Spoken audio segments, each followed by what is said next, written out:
You've just had your knee replacement, or maybe you're prepping for one, and you know that managing pain and swelling is going to be your full-time job for a while. But how do you actually deliver that cold therapy? Should you stick with the classic gel packs, or is it worth investing in a cold therapy machine? In this video, we're breaking down the pros and cons of both.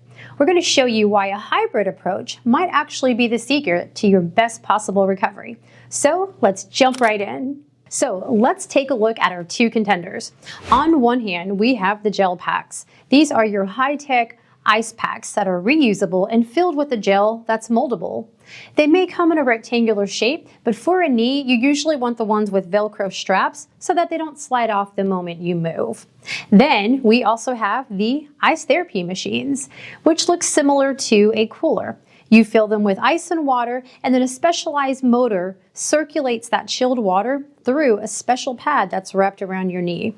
Some of these even offer compression, essentially squeezing out the swelling while they cool. Let's talk about the gel packs first. Their biggest win? Affordability and ease. You can buy a pair for the fraction of a cost of a cold therapy machine. They are your grab and go. No tubes, no plugs, and you can move from the couch to the kitchen without unhooking anything. However, they do have a shelf life. Some usually stay cold for 20 to 30 minutes, or even up to 2 hours before they start to thaw. Plus, as they melt, they can get some condensation, which isn't great for your bandages. Pro tip here, always keep a thin cloth or towel between the gel packs and your skin to protect your incision if the gel packs don't come with the barrier. Now for the cold therapy machines. The superpower here is consistency. Unlike a gel pack that starts losing its chill the second that it touches your skin, a machine stays at the exact same temperature for hours. This is a lifesaver during those first 72 hours post-op when the inflammation is at its peak. The downside? They are an investment. They're pricier and require a power outlet. And you have to keep refilling them with freezer bags or ice cubes and water to keep it cold. So, which one wins? Well, what if you didn't have to choose? In our experience, the hybrid approach is the gold standard.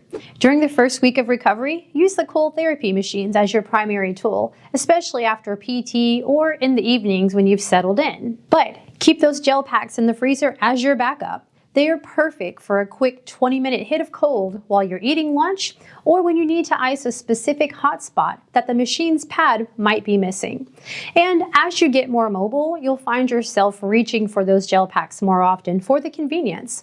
You'll still love the machine though for that deep recovery when you're resting at home. So remember, every recovery is unique and you should always check with your surgeon or PT to see which method they prefer for your specific case. Now that you know the pros and cons, click on our next video to learn more tips for a successful recovery journey. And if you found this video helpful, hit that like button and don't forget to subscribe to our channel for more tips to help you get back on your feet.